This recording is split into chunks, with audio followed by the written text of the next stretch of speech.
Thanks. Nam Hari Kalsa here with the Numerology Insight into the calendar month of September 2024. Well, we made it through August, and that was quite an accomplishment because that was one of the most intense months of the year.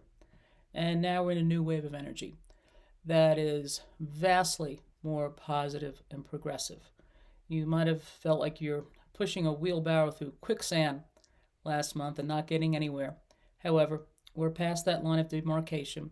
We're into new progressive energy, and we have a few initiation dates this month that are good for starting anything new: project, vision, business, personal self improvement, affirmations, whatever. And those dates would be the 11th, 12th, 20th, 21st, and 30th. So that's something good to know. 9 represents mastery over mystery, and it's the most powerful number. And it has a lot of facets to it, but we'll cover some of the primary ones. 9 is our subtle body and our ability to be aware of the subtlety of our own existence, the messages that we're sometimes getting from behind the veil, so to speak, what I call the psychic email, those sorts of insights. The ability to pick up on those things, listen to them, and move forward with sort of that higher caliber of information and insight. There can even be an angelic quality to the number 9 that's quite lovely. So that's something good. Now, what is so high, lofty, and angelic in that smooth subtlety and sophistication? When it goes negative, not such a pretty picture, quite honest.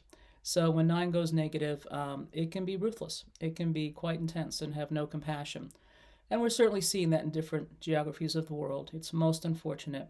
So we need to use our own higher energies and power of prayer to help these situations, to kind of help soothe it, smooth it out. Just, pick an issue that's important to you, a geography or a place in the world or a particular issue, and spend maybe 2 or 3 minutes before you go to bed at night chanting long satnams or whatever it is that makes you feel peaceful, smooth, and inspired. So that's something good to know.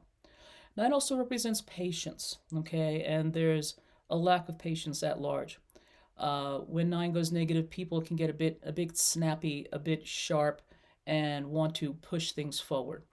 Don't let anybody push you into that corner, okay? Give yourself space. Say, I can't give you an answer to this right now. I'm going to have to think about it for a few days. It seems very important to you.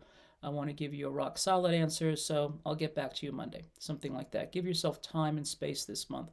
Don't let yourself get pushed or accelerated by someone else's aggression or lack of patience. That's quite important.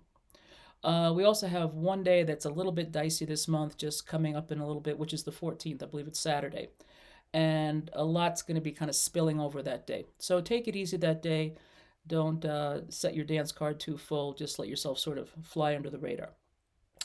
9 also represents completion. Okay, so this is a good month to let something go. Okay, and it could be a bad habit, or it could be an internal self-concept, because we're looking at the individual month of 9. However, there's also the awareness of the overall number for the year, which is 8, and 8 is healing.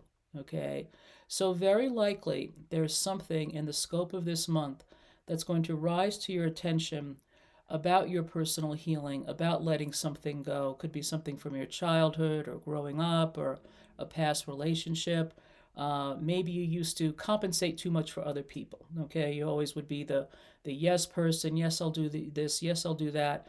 And then you ended up feeling very drained from that. And people maybe weren't reciprocating the same way that you were giving, and it created an imbalance and a discouragement. Let that go. Create some positive affirmations for yourself surrounding that.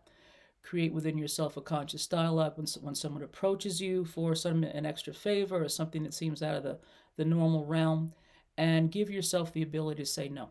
No, I can't do that. And you don't need to give a grocery list of explanations. No is good enough. So that's important to know.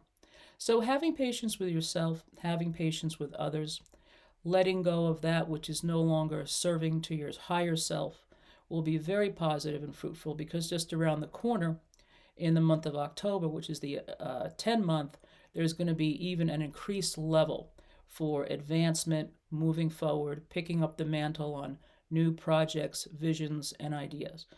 The world is turning as it's turning, okay? And it's not going to be a smooth sea anytime near in the future. But that doesn't mean we can't have a good life. It doesn't mean that we can't have good relationships, a job we like, health, and vitality. And it is sort of beholden upon those who are more aware, who have more of a spiritual toolkit, so to speak, with which to work with. We may know how to meditate, we may know a few mantras, we may be, nature is maybe our sanctuary. That's how we heal ourselves. Deep diving into all of that this month will be very positive and healing for you. And from that smooth, subtle, and sophisticated prayer space for your own self, as also for the well-being of humanity, can have a huge impact in how the following 3 months of this year unfold for yourself as well as others. So take good care. God bless, and see you next month.